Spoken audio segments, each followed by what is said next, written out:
Coba kita bayangin deh di mana kondisi ekonomi di tahun 2026 nanti. Di satu sisi, ada pasar properti yang lagi lesu, dingin banget, bikin mimpi punya rumah kayaknya harus ditunda dulu. Tapi, di sisi lain, emas justru lagi demam tinggi, harganya meroket, mecahin rekor baru. Nah loh, kok bisa beda banget gini? Apa sih yang sebenarnya lagi terjadi? Jadi, gambarannya tuh kayak gini. Di dunia properti, suasananya serba ragu. Suku bunga KPR lagi tinggi-tingginya, bikin banyak orang mikir dua kali buat beli rumah. Pengembang juga jadi ngerem proyek. Sebaliknya, di pasar emas, ini lagi pesta pora. Setiap ada ketidakpastian, orang-orang langsung lari ke emas sebagai pelabuhan aman atau safe haven. Dan ya, nilainya jadi melambung tinggi. Ini bener-bener dua cerita yang beda banget kan? Pertanyaan besarnya kan, kenapa harus emas? Dan kenapa puncaknya sekarang banget? Jawabannya tuh nggak sesimpel itu, bukan cuma karena satu faktor. Tapi ini adalah gabungan dari beberapa kekuatan global yang, ya bisa dibilang menciptakan badai yang sempurna buat emas. Bahan bakar utamanya, ketidakpastian global. Tiap ada berita besar, entah itu konflik di Ukraina, ketegangan di Iran, sampai rebutan sumber daya di Greenland, itu semua bikin pasar gonjang-ganjing. Dan kalau dunia udah terasa nggak stabil, investor secara alami bakal cari perlindungan ke aset yang udah terbukti ribuan tahun. Apalagi kalau bukan emas. Oke, jadi kita bisa pecah jadi 3 pilar utama nih di balik kenaikan harga emas nih. Pertama, jelas, kekhawatiran geopolitik yang tadi kita bahas. Kedua, yang nggak kalah penting, adalah manuver strategis dari bank-bank sentral di seluruh dunia. Dan yang ketiga, tekanan ekonomi terutama yang datang dari Amerika Serikat. Yuk kita bedah lebih dalam pilar kedua, strategi bank sentral.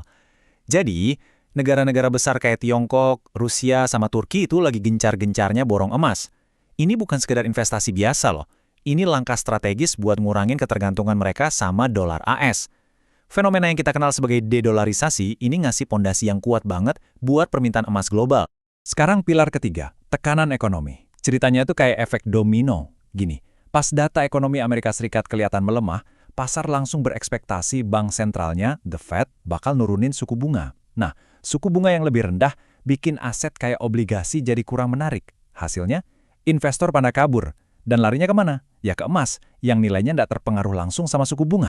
Dengan semua faktor pendorong ini, pertanyaannya jadi, seberapa tinggi sih emas bisa terbang? Dan siap-siap, karena prediksi dari lembaga-lembaga keuangan besar ini, jujur, bikin kaget. Sebelum kita ngomongin angka, coba dilihat grafik ini. Ini nunjukin pergerakan harga emas dalam jangka panjang. Perhatiin deh lonjakan yang tajam banget dalam beberapa tahun terakhir.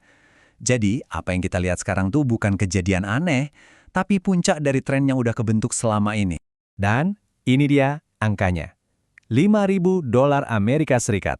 Yap, para analis ngeproyeksiin harga 1 troy ons emas bisa nembus level psikologis ini. Sebuah angka yang beberapa tahun lalu mungkin kedengarannya kayak mimpi di siang bolong. Prediksi ini bukan ngarang-ngarang loh.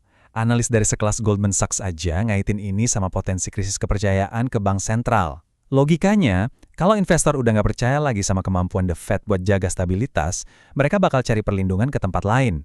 Dan tujuan utamanya, ya emas. Dan bukan cuma mereka.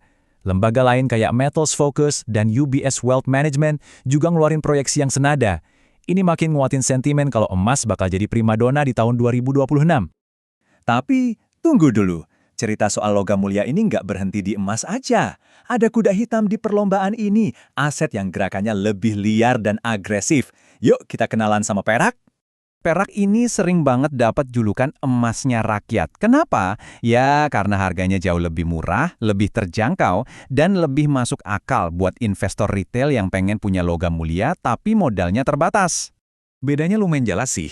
Emas itu cenderung lebih kalem, lebih stabil, jadi pilihan buat investor yang konservatif. Sementara perak, wah ini liar banget. Harganya bisa naik gila-gilaan, tapi turunnya juga bisa dalam banget. High risk, high reward lah. Tapi perbedaan paling dasarnya ada di sumber permintaannya. Nah, ini yang bikin perak unik. Beda sama emas yang kebanyakan buat investasi, nilai perak ini terikat banget sama industri. Perak itu komponen krusial di panel surya, mobil listrik, sampai HP 5G kita. Jadi, seiring berkembangnya teknologi hijau dan elektronik, permintaan industri buat perak juga ikut meroket. Perbedaan antara emas dan perak ini akhirnya ngebawa kita ke satu hal yang lebih dalam lagi, psikologi pasar. Di balik semua angka dan grafik kan ada manusia yang ngambil keputusan. Dan cara mereka mikir itulah yang misain antara investasi cerdas sama spekulasi yang cuma ikut-ikutan emosi. Ada satu kutipan menarik, dalam investasi, yang tenanglah yang menang. Ini pengingat penting banget. Di tengah pasar yang lagi heboh, mau itu panik atau euforia, kemampuan buat ngontrol emosi itu jauh lebih berharga daripada jago nebak harga. Investor yang sukses itu yang mereka yang nggak ikut keseret arus. Nah, ini dia. Pola pikir yang benar-benar bedain investor sejati sama yang lain.